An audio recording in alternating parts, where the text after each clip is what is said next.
sore, salam berjumpa dengan saya Pak Cena. Baik, kali ini saya berada di Sungai Digul ya, dapat dilihat ya. Sungai Digul, Kabupaten Bovendigul, Tanah Merah di Papua Selatan.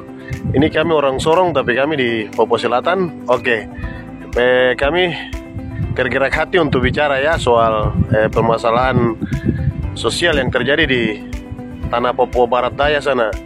Karena kami ujung-ujung pasti kembali ke situ. Oke, saya wawancara langsung Bapak Manfred Nah, sarjana hukum sebagai praktisi hukum saat ini menyangkut hal-hal yang terjadi di Papua Barat Daya. Mari langsung kita saksikan wawancara beliau.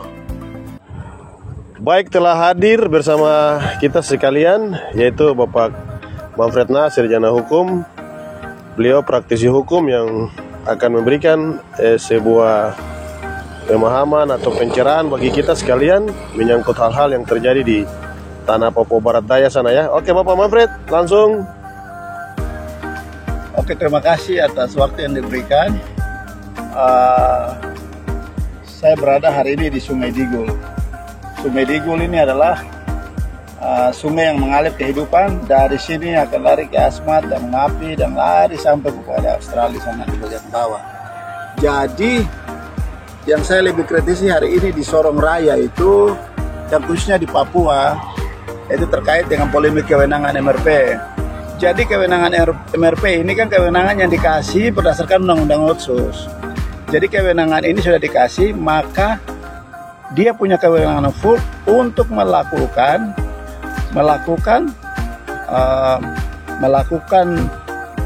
verifikasi terkait dengan keaslian orang Papua seperti itu.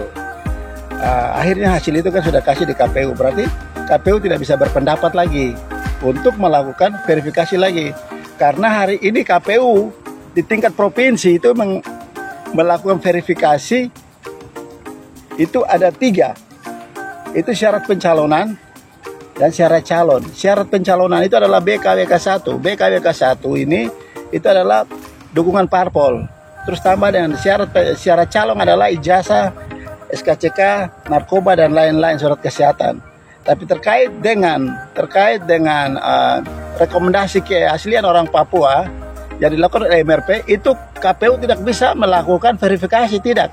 Dia hanya menerima apa yang disampaikan oleh KPU, maka itu langsung. Dia menerima itu apa yang disampaikan oleh MRP dan itu langsung melakukan penetapan. Dia tidak bisa berargumentasi dari sisi apa, tidak bisa, karena KPU tidak punya kewenangan untuk melakukan itu, karena itu sudah dikasih undang-undang untuk MRP melakukan hal itu. Tapi potong sedikit ya Pak, tapi yang terjadi di sana tuh KPU melakukan verifikasi faktual ulang ya, dia pergi ke Raja Ampat dan lain-lain, itu informasi seperti begitu. Itu apakah masuk akal atau tidak?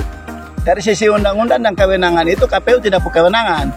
Dia hanya melakukan 2 hal itu, verifikasi faktual terkait dengan syarat calon dengan syarat pencalonan. Karena saya juga sedikit mantan komisioner, mantan KPU Bovendigul, mantan penyelenggara dari 2014 sampai 19, saya tahu saat itu. Dan saat itu kami fokus sebagai penyelenggara, kita tidak bisa oke lah terima pengaduan masyarakat, tapi pengaduan masyarakat yang kita juga harus pertegas dari sisi itu. Benar. Bahwa ini adalah kewenangan ini adalah kewenangan ini. Kami tidak punya kewenangan melebihi kewenangan lain, sebab nanti akan terbentur dengan kode etik gitu. Nah, itu yang harus dimengerti. Jadi hari ini seluruh tanah Papua kami tetap mendukung apa yang disampaikan oleh MRP, sebab MRP itu adalah roh dari Undang-Undang Otsus itu sendiri.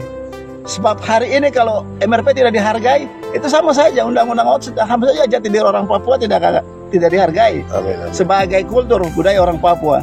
Jadi MRP ini penting sekali. Kalau ibarat seberang dan seberang ini, dia ada jembatan emas nih bagi pemerintah Jakarta dan orang asli Papua ini, MRP ini. Sebab kalau lembaga kultur sudah tidak dihargai, terus apa arti dari sebuah nilai Otsus itu? Maka sudah kita akan kembali kepada apa yang hari ini orang Papua berpikir tentang apa yang orang Papua hari ini alami. Sebab Otsus hadir itu karena ada perjuangan orang Papua, karena ada Kongres Rakyat Papua yang kedua, karena ada MUBES, ada Kongres, karena ada tim 100 berdialog di Jakarta. Akhirnya Otsus ini hadir. Maka lembaga-lembaga yang memperkuat Otsus di dalam pasal demi pasal itu harus dihargai, terutama MRP ini sebenarnya. Itu harus dipahami itu. Maka saya pertegas lagi, bahwa MRP itu adalah jembatan emas untuk menghubungkan orang Papua dengan Jakarta. Maka kalau lembaga ini tidak dihargai, habis sudah dia cerita. Itu pertama. Yang kedua adalah kita ikuti hari ini. Kemarin MRP dari sisi yang lain kan dia sudah lakukan, sebelum tahapan ini kan dia sudah ke Jakarta bertemu dengan Pak Presiden. Jadi saya harap bahwa dengan dialog saya ini Pak Presiden juga bisa mengambil langkah tegas, memerintahkan Mendagri untuk segera melakukan panggil seluruh KPU Provinsi di Tanah Papua, panggil semua Bawaslu di Provinsi Papua, panggillah semua gubernur dan rapat teknis untuk membicarakan tentang hal ini. Hal yang kewenangan KPU sudah MRP sudah lakukan itu tidak boleh di ini, karena itu menyangkut lex spesialis atau kekhususan yang tidak dimiliki oleh siapapun. Itu harus dipahami. Jadi segera untuk melakukan itu. Maka itu yang penting, karena apa? Hari ini terkait dengan hak-hak pribumi di internasional ini kan orang Papua menuntut jati diri bahwa kami punya sebuah nilai di hadapan bangsa ini, atau kami mempunyai sebuah jati diri.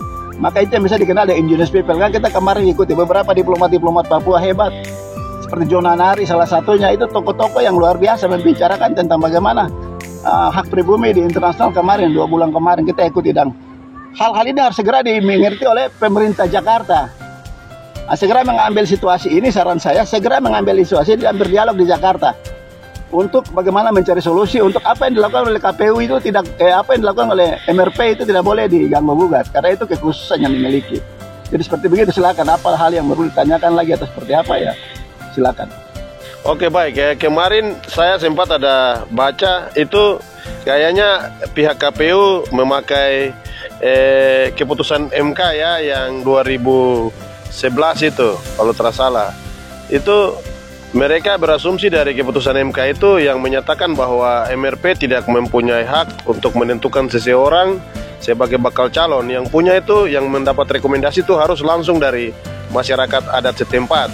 Apakah MK ini waktu dia pakai 2011 ini menurut Bapak nih ini terlalu jauh kah? Atau kenapa tidak dikasih masuk dalam pertimbangan dalam Undang-Undang Otsus begitu? Ya, jadi kan sudah saya lihat dari putusan MK dengan Undang-Undang Otsus ini kan kewenangan itu akhirnya ada Permendagri yang mengatur tentang kerja-kerja MRP di situ. Jadi kan sudah jelas terkait dengan keaslian orang Papua itu kan MRP sudah lakukan verifikasi. Jadi saya pikir titiknya di situ. Tidak bisa dikembangkan koma atau tanda seru, tidak boleh di situ lagi. Titiknya di situ bahwa MRP berkewenangan untuk melakukan verifikasi. Hasil verifikasi itu kita dikasih ke KPU. KPU wajib pleno penetapan bahwa dia ini orang asli Papua atau tidak. Dia kalau tidak, sudah pembatalan. Kalau ini ya memenuhi syarat seperti itu. Baik. Jadi seperti itu yang kami sarankan. Maka kami harapkan bahwa hari ini rakyat Papua sudah sadar dan mengerti tentang apa itu jati diri dia, apa itu hak kesulungan dia, apa itu harapan dia bagi tanah yang begitu kaya raya. Tapi hari ini kehidupannya seperti begitu. Jadi MRP ini salah satu jawaban jembatan emas untuk menuju kepada bisa menyampaikan hal-hal yang orang Papua alami itu kepada pemerintah Jakarta seperti begitu. Jadi saya pikir itu yang saya bisa sampaikan.